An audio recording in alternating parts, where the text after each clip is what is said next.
नाज़रीन अस्सलाम वालेकुम। ज़ेड न्यूज़ के ख़बरनामे में आपका इस्तक़बाल है। मैं सलमान ख़ान। आगे बढ़ने से पहले सुर्ख़ियों पर नज़र डालते हैं।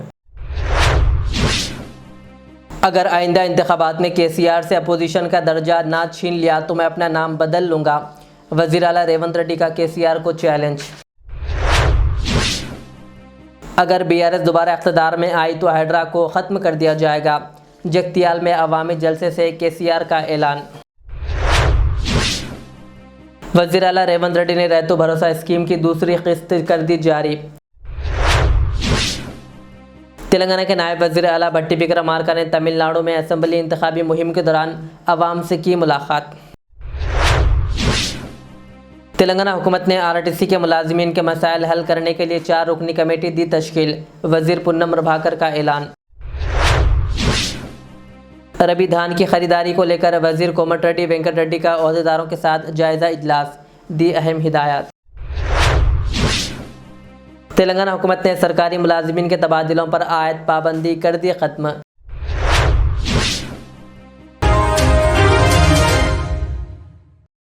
अब पेश है खबरों की तफसील। तेलंगाना के वज़ीर आला रेवंत रेड्डी ने साबिक़ वज़ीर आला के चंद्रशेखर राव के ख़िलाफ़ सख्त बयान देते हुए कहा कि अगर आइंदा इंतख़ाबात में इनसे अपोजिशन का दर्जा ना छीन लिया गया तो वह अपना नाम बदल देंगे। उन्होंने दावा किया कि 2023 असम्बली इंतख़ाबात, 2024 लोकसभा, सरपंच और म्यूनसिपल इंतख़ाबात में कांग्रेस ने BRS को शिकस्त दी है और आइंदा 2029 में भी यही सिलसिला जारी रहेगा। रेवंत रेड्डी ने कहा कि जगतियाल समेत हर इंतखाब में कांग्रेस पार्टी BRS को सियासी तौर पर दफन कर देगी। उन्होंने कालेश्वरम प्रोजेक्ट पर अवामी रकम के मुबैना ज़ाये का इल्ज़ाम लगाते हुए KCR पर सख्त तनकीद की और कहा कि इस मामले पर सख्त कार्रवाई होनी चाहिए। इनके इस बयान के बाद रियासत की सियासत में गर्मा गर्मी बढ़ गई है। చూసి ఓర్వలేనోని నువ్వు అసలు మనిషివేనా? గింత అసూయ గింత ద్వేషం ఎవరికైనా ఉంటుందా కడుపులా? ఇంతకాలం ముసుగు తోడుకొని బతికిండు, ఈ నాలుక ముసుగు తొలగిపోయింది. కడుపు నిండా విషమే. విషమున్నోడు ఇవాళ కడుపులో కత్తులు పెట్టుకొని కౌగిలించుకుంటారు. చూస్తున్నాం. ఆయన ప్రభుత్వం వస్తాడంటే ఈయనకు పెద్ద పదవి ఇస్తాడంట. నీకున్న ప్రతిపక్ష హోదా ఊడగొట్టకపోతే నా పేరు మార్చుకుంటా బిడ్డ KCR. 2023లో నిన్ను ఓడగొట్టిన, 2024లో నీకు గుండు సున్నా ఇచ్చిన, సర్పంచ్ ఎలక్షన్లో పాతరేసిన, మున్సిపల్ ఎన్నికల్లో ఉప్పు పాతరేసిన, జూబ్లీ హిల్స్ కంటోన్మెంట్లో నీకు గోరి కట్టిన, వచ్చేసారి ఆ గోరి మీద మా కాంగ్రెస్ పార్టీ కార్యకర్తలు జెండా ఎగరేస్తారు. ఇదే నా సవాల్ కాంగ్రెస్ పార్టీ కార్యకర్తల తరఫున. చూసుకుందాం KCR, నువ్వు నేను వచ్చే ఎన్నికల్లో నువ్వు నేనా, ప్రజాపాలన పాపాల భైరవుడా, మా కాంగ్రెస్ పార్టీ కార్యకర్తల లక్షలాది మంది 10 ఏళ్ళు కేసులు కట్టుకొని జైలుకు పోయి ప్రాణాలు వదిలి ఊపిరి బిగబట్టి జెండా మోసి అధికారంలోకి వస్తే పాపాల భైరవుడు రావాలి, ప్రజాపాలన పోవాలి అని మాట్లాడడానికి నీకు సిగ్గెట్లొచ్చిందని నేను అడుగుతున్నా మనిషిని. అందుకే మిత్రులారా, ఈ ఆలోచన నుంచి నా మాటగా తీసుకోండి. ఎన్నికలు ఎప్పుడొచ్చినా ఒక్క మాట రాసి పెట్టుకోండి. చరిత్రలో KCR గారు జగిత్యాలలో నిన్ను పాతరేసి 100 మీటర్ల లోతు గోతి తీసి పాతి పెట్టే కార్యక్రమం మా కాంగ్రెస్ పార్టీ జగిత్యాల కార్యకర్తలు తీసుకుంటారు. BRS के सरबराह व साबिक़ वज़ीर आला के चंद्रशेखर राव ने कांग्रेस हुकूमत पर सख्त तनक़ीद करते हुए कहा कि अगर BRS दोबारा इक़्तिदार में आई तो हाइड्रा को ख़त्म कर दिया जाएगा। जगतियाल में अवामी जलसे से खिताब करते हुए उन्होंने तंज़िया अंदाज में कहा, हैदराबाद में हाइड्रा, निज़ामाबाद में निड्रा और क्या जगतियाल में जिड्रा। उन्होंने इसे मनमानी हुक्मरानी करार देते हुए कहा कि ऐसे निज़ाम आवाम को परेशान कर रहे हैं। KCR ने मज़ीद कहा कि इनके दौर में रियल इस्टेट मार्केट उरूज पर थी, मगर अब ऐसी क्या वजूहात पैदा हुई कि हालात बदल गए। उन्होंने दावा किया कि BRS दोबारा ज़रूर इक़्तिदार में आएगी। హైడ్రా తెచ్చిపెట్టింది. దానికి ఆ హైడ్రాకు ఆ PCC ప్రెసిడెంట్ అని ఉంటాడు ఆయన, కాంగ్రెస్ కమిటీ అధ్యక్షుడు, ఆయన నిజామాబాద్లో పోయి చెప్తుండు, హైదరాబాద్లో హైడ్రా నిజామాబాద్ కూడా తెత్తాం బిడ్డ, నిజామాబాద్లో నిడ్రా, రేపు జగిత్యాలలో కూడా జిడ్రా అంటాడు. ఇక అది ఏం కావాలి? మొత్తం పేదల కొంపలన్నీ కూల్చుడేనా? కేసీఆర్ రాజ్యానికి వచ్చినప్పుడు 3.5 లక్షల మందికి పేదలు ఎక్కడ ఉన్నారో అక్కడనే పట్టాలు ఇచ్చినాం. వాళ్ళని ఆగం చేయకుండా పాపం గరీబోళ్ళు 3.5 లక్షల కుటుంబాలకు హైదరాబాదు చుట్టుపక్కల వేరే పట్టణాల్లో కూడా పట్టాలు ఇచ్చిన వాళ్ళని బతకనిచ్చినాం. ఇలా ఏం కూలగొట్టుడు? అది పుస్తకాలు కూడా తీసుకుని పోరాటాలు చదువుకునేటి అంతే గిరితమా? నేను ఒక్కటే మాట మనం చేస్తా ఉన్నా, గ్యారంటీగా బీఆర్ఎస్ గవర్నమెంట్ వచ్చేది ఖాయం. మొట్టమొదటి రోజులనే ఈ ఐటాంటోని ఎత్తి అవతల వరేస్తామని చెప్పి నేను మనం చేస్తా ఉన్నా. తీసేయన్నా దాన్ని, ఐటాన్ తీసేయనన్నా? పక్క మాటనా? మళ్ళా మొదలు పెట్టిరా ఇక జరాగు 5 నిమిషాలు అది అయిపోతుంది. హైడ్రాని పీకేసి మొదటి సంతకంతోనే తీసి చెరువులో వాడేస్తాం దాన్ని. ఇప్పుడు మనం చేయలేం. 46,000 చెరువులు మంచిగా చేసినాం. ఏమన్నా గుడిసె కూడా కూలగొట్టినామా? ఇల్లు కూలగొట్టినామా? ఇదేమి ఇచ్చేంతరం నాకు అర్థం కాదు. మూసి అని దాని ఎంబడి వాడారు, దానికి ఆడ గరీబులు ఉంటారు పాపం. మూసి ఎంబడిన గరీబులను వాళ్ళని ఏమి ఏడిపించుడు? పొద్దున్న లేతే వాళ్ళు నిద్రపోకుండా, వాళ్ళ కంటి మీద కొనుక్కు లేకుండా. అది ఎవడు చేసే ప్రాజెక్ట్ అయ్యేది కాదు, పీకేది అవుతుందా? 15,000 ఇల్లు కూడా కొడతారట. ధర్మమేనా అది? ఈ రకంగా ఒక పనికి మాలిన హైడ్రా తెచ్చి మూసి అది చెయ్యాలి, మూసి మంచిగా చేయాల్సిందే బద్దనే వాడు అన్నాడు. అన్ని వేల ఇల్లు కూడా కొట్టడం ఎందుకు నాకు అర్థం కాదు. అలా ఏం లేదు. భూములు కబ్జా పెట్టే రియల్ ఎస్టేట్ దందా తప్ప దానిలో ఏం లేదు. మూసి ప్రజల కోసం కాదు, నగర ప్రజల కోసం కాదు. ఈజీగా చేయగలిగిన దాన్ని, మామూలుగా చేయగలిగిన దాన్ని నాశనం బట్టి దాన్ని కథం పడతా ఉన్నా. ఏది చూసినా కూడా ఒక రకమైన దోపిడీ, ఒక రకమైనటువంటి గుండాగిరి. तेलंगाना के वज़ीर आला रेवंत रेड्डी ने రైతు भरोसा स्कीम की दूसरी किस्त जारी कर दी है। इसके तहत 5,700 करोड़ रुपए बराह रास्त किसानों के बैंक खातों में मुंतकिल किए गए, जिससे तकरीबन 45 लाख किसान मुस्तफ़िद हुए। हुकूमत की जानिब से फी एकड़ 6,000 रुपये की माली मदद का सिलसिला जारी है। ये रकम भोपालपल्ली ज़िले के कतारम में मुनक़िदा एक अवामी जलसे के दौरान की गई, जहाँ वज़ीर आला ने किसानों की फलाह के लिए हुकूमत के अज़्म को दोहराया।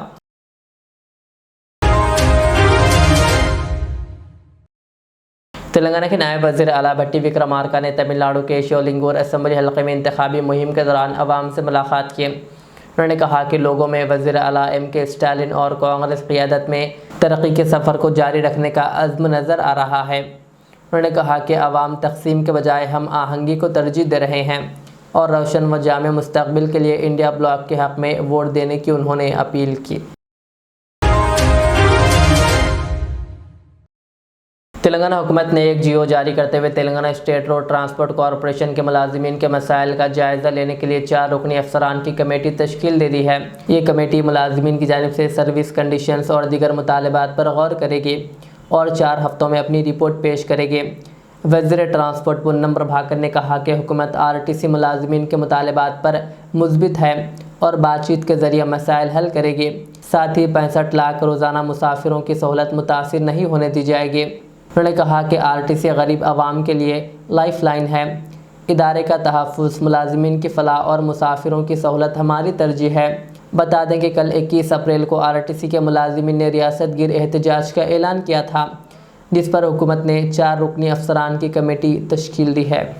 RTC కార్మికులకు సంబంధించినటువంటి సమ్మె పరిష్కారము, ప్రయాణికులకు సంబంధించి ఇబ్బంది కలగద్దనేటువంటి ఆలోచనతో వాళ్ళన్నీ కూడా ఇప్పటికే ప్రభుత్వం ప్రతి అంశంలో సానుకూలంగా ఉంది. నిర్ణయం తీసుకునే అంశంకు సంబంధించినటువంటి కొంత తాత్పర్యం జరగచ్చు. ఏది ఏమైనా ఇప్పుడు అధికారులతోటి అన్ని రకాల అంశాలను చర్చించడానికి 4 వారాల కాల వ్యవధితోటి కమిటీ ఏర్పాటు చేసినాం. నేను RTC ప్రజలందరినీ కూడా మరి కమిటీకి వాళ్ళ యొక్క అంశాలను విన్నవించే గౌరవ ఉప ముఖ్యమంత్రి గారు నేను ప్రభుత్వం తరఫున కూర్చొని అధికారుల దగ్గర నివేదిక తీసుకొని అదేవిధంగా అవసరమైన ఉద్యోగ ప్రజలందరితో కూడా కలిసి తప్పకుండా అన్ని సమస్యలు పరిష్కరిస్తాం. దాదాపు 65 లక్షల మంది ప్రయాణికులు రోజు అందులో గ్రామీణ ప్రాంత పేద ప్రజలు రోజు ఉపాధి కోసం శ్రమపడేటువంటి వాళ్ళు ప్రయాణించేటువంటి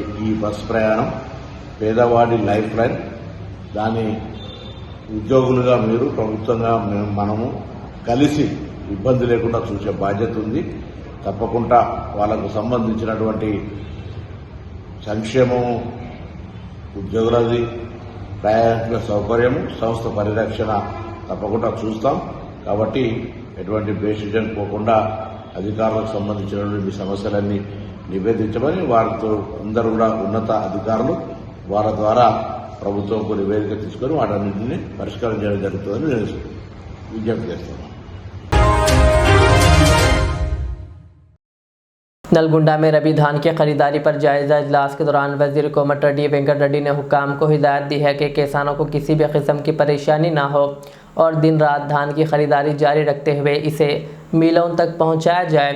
उन्होंने कहा कि खरीदारी मराकज़ पर पीने के पानी और साया जैसी बुनियादी सहूलतें फराहम की जाए ताकि किसानों को आसानी हो। త్వరగా ప్యాడింగ్ కంప్లీట్ చేయాలని, ఎందుకంటే ఎండలు కూడా పెరుగుతున్నాయి. కొద్దిగా రైస్ మిల్లర్స్ ఇబ్బంది ఉండే మన స్టేట్ లెవెల్లో ముఖ్యమంత్రి గారు మాట్లాడి దాని సమస్య పరిష్కారం చేయడం జరిగింది. దానికి సంబంధించి ఈరోజు మిల్ వైజ్ తీసుకొని మిర్యాలగూడలో కూడా కొన్ని లారీలు అవైలబుల్ ఉన్నాయి. అక్కడికి వెళ్ళి కూడా ఎక్స్ట్రా 100 లారీలు తెప్పించి నగరకల్లు, నల్గొండతో పాటు మొత్తం నల్గొండ జిల్లాలో ఉన్న 6 కాన్స్టిట్యున్సీల్లో ఒక 1 వీక్ 10 డేస్ లోపే కంప్లీట్ చేయాలని ప్లాన్ చేసినాం.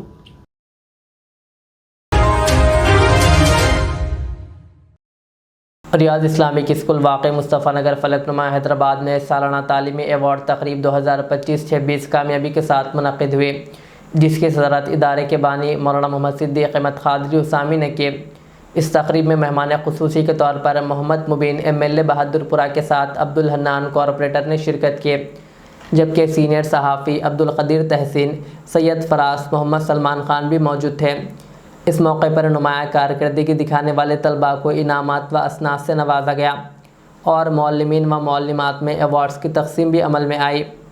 मेहमान गिरामी ने इदारे की तालीमी व तरबियती खिदमात को सराहा और तलबा को मेहनत और आला अखलाक अपनाने की तलकीन की। आखिर में मुंतज़मीन ने तमाम मेहमानों, वालिदैन और असातिज़ा का शुक्रिया अदा किया।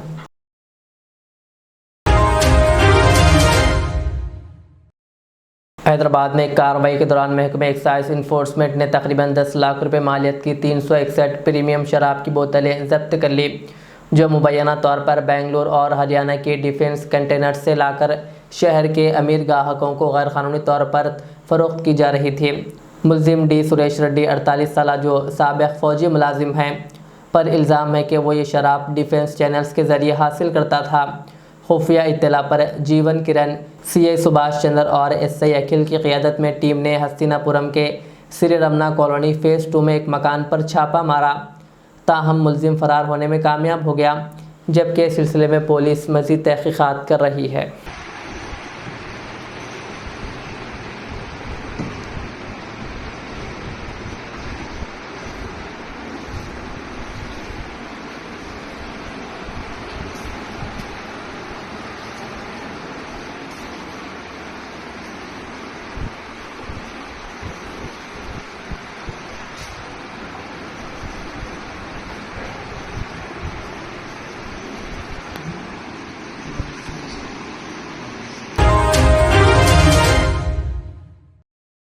बालापुर पुलिस स्टेशन हदूद के वादी मुस्तफ़ा इलाके में एक घर में अफसोसनाक वाक़या पेश आया, जहां इलेक्ट्रिक शॉक लगने से एक नौजवान की मौत हो गई।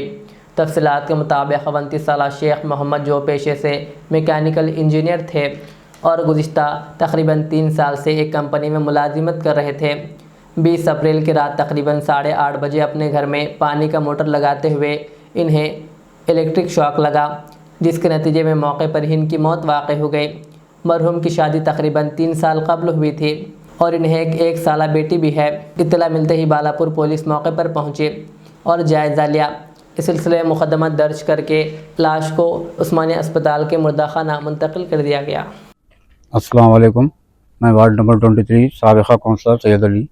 आज Wadi Mustafa old water tank के पास एक इंतहाई अफसोसनाक वाक़या पेश आया, जिसमें मरहूम शेख मोहम्मद, जिनकी उम्र 29 साल है, वो अपने घर में कुछ पानी की मोटर लगा रहे थे, जिसमें कुछ वायर ब्रेक होने की वजह से उनको शॉर्ट सर्किट हो गया। ये हादसे की जो मेन वजह है, सब में से पानी निकालने के लिए वो मैनुअली मोटर लगा रहे थे घर के लिए, तो मोटर के अंदर कुछ वायर ब्रेक था, जिसकी वजह से ये हादसा पेश आया। ये एक इंतहाई अफसोसनाक वाक़या है। हम लोग इलाके के कुछ लोग हम लोगों को फ़ोन करे, फौरी इतला मिलते कि मैं यहाँ पर मुकाम पे पहुँच गया और यहाँ पर आके उन लोगों से बात करा। उनके कुछ भाई गांव से आने वाले थे, उसके लिए हम लोग यहाँ वेट करे। फिर उनको वो लोग कुछ पोस्टमार्टम के लिए इनकार कर रहे थे, उसके भी लिए हम लोग बालापुर CI सुधाकर साहब से मिलकर उनको फैमिली को कन्विंस करे, काउंसलिंग करे, जिसके बाद उन लोगों ने रजामंदी जाहिर की। इंशाअल्लाह इनको जल्द से जल्द पोस्टमार्टम करा के कल सुबह तक जलवारी हम लोग उनके लोहे को वापस दिलाएंगे इंशाअल्लाह।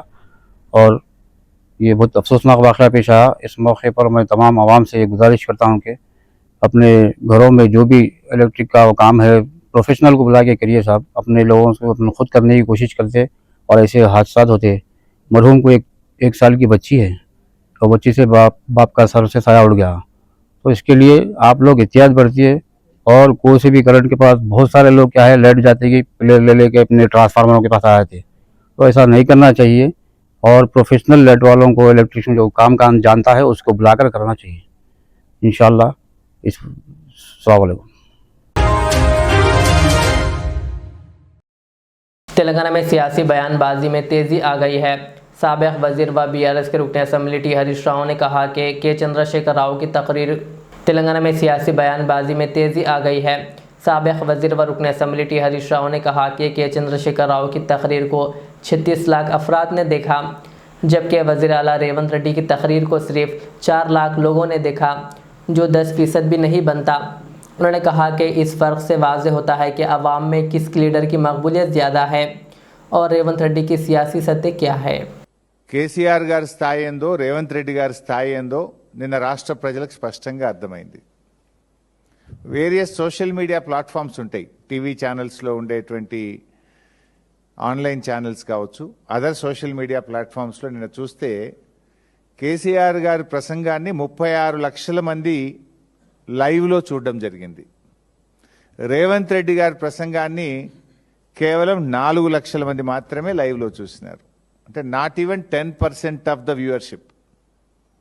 కేసీఆర్ గారి వ్యూవర్షిప్లో 10% కూడా రేవంత్ రెడ్డి గారికి వ్యూవర్షిప్ లేదు. అంటే ప్రజలు కేసీఆర్ గారి పట్ల ఎంత గౌరవంగా ఉన్నారు, 2.5 ఏళ్లలో నీ స్థాయి ఎక్కడి నుంచి ఎక్కడికి పడిపోయిందో స్పష్టంగా అర్థమవుతుంది. దానికి ఇంకో లైవ్ కూడా చూపిస్తాను నేను. బీఆర్ఎస్ పార్టీ అఫీషియల్ వెబ్సైట్లో మా న్యూస్ ఛానల్లో 2000 మంది కేసీఆర్ గారిది 2K లైవ్ చూస్తూ ఉన్నారు నిన్న.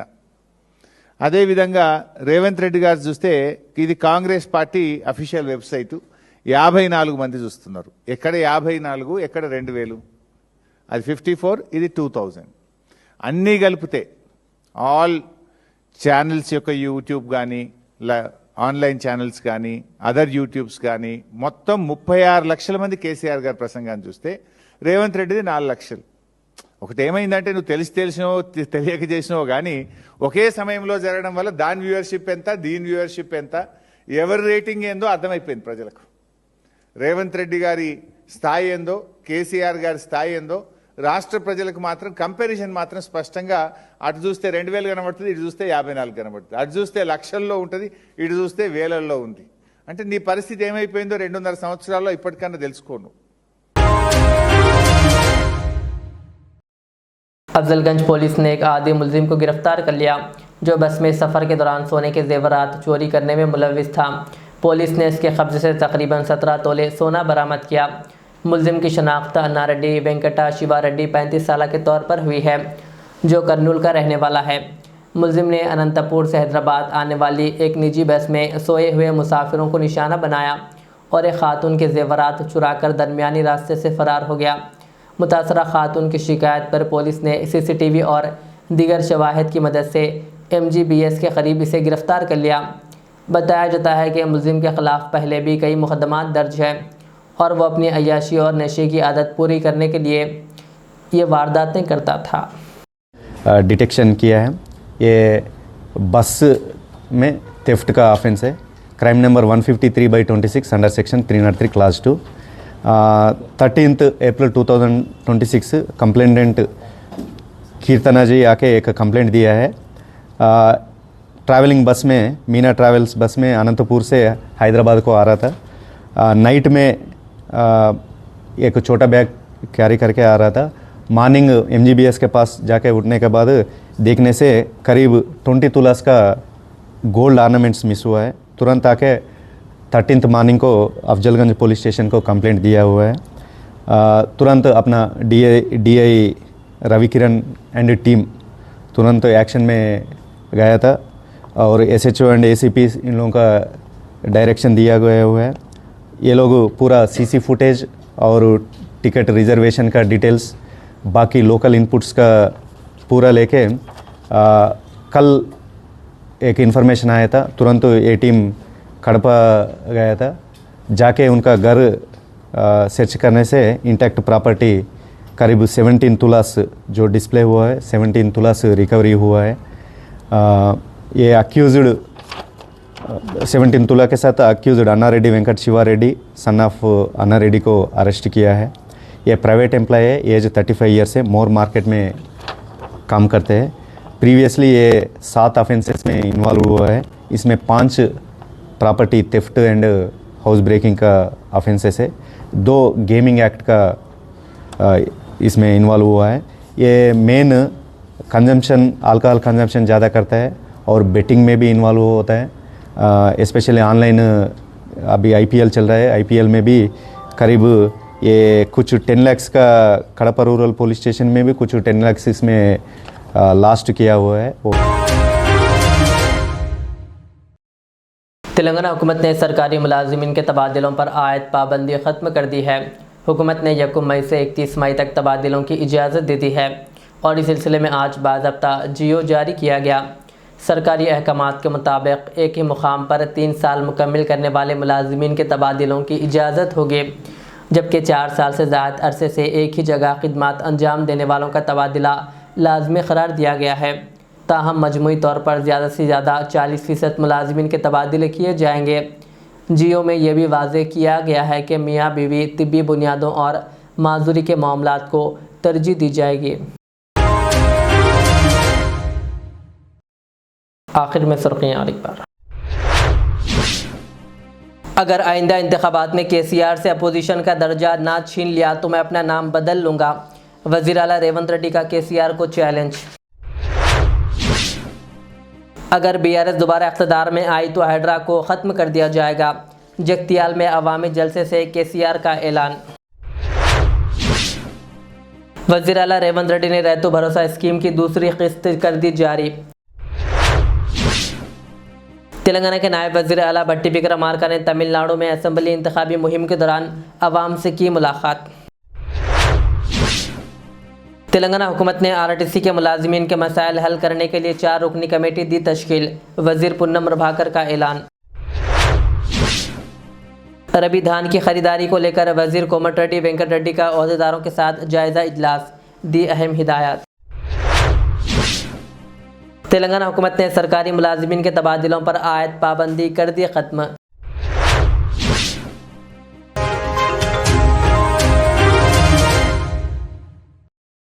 ये थी आज की दिन भर की हमारी ख़बरें। मुझे इजाज़त दीजिए। हमारे चैनल को यूट्यूब पर सब्सक्राइब, फेसबुक पर लाइक शेयर ज़रूर करें। अल्लाह हाफ़िज़।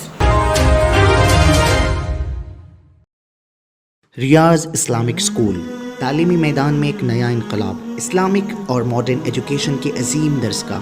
23 साल तजुर्बे के बाद तलबा और तालिबात के लिए रियाज इस्लामिक स्कूल पेश करता है हिफ्ज़ कुरान, नाज़िरा कुरान क़ायदे के अलावा नर्सरी ता 10वीं जमात तक की तालीम का बेहतरीन नज़्म।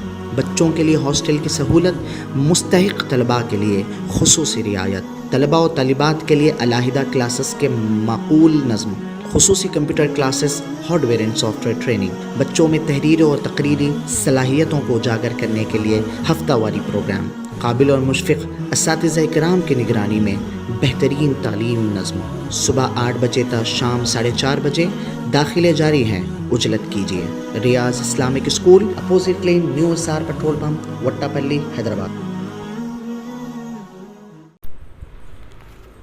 अल रियाज टूर्स एंड ट्रैवल्स, जहां पर domestic and international air ticketing, visa endorsement, immigration, passport दाखिल करने में ताउन, विजिट वीज़ा और उम्रा वीज़ा के साथ साथ वेस्टर्न यूनियन और मनीग्राम के अलावा दीगर कई सारी बेहतरीन सहूलियात भी यहां पर दस्तयाब रहेगी। मज़ीद तफसीलात के लिए दिए गए इस नंबर पर प्रोपराइटर मोहम्मद रियाज अहमद से रब्ता किया जा सकता है।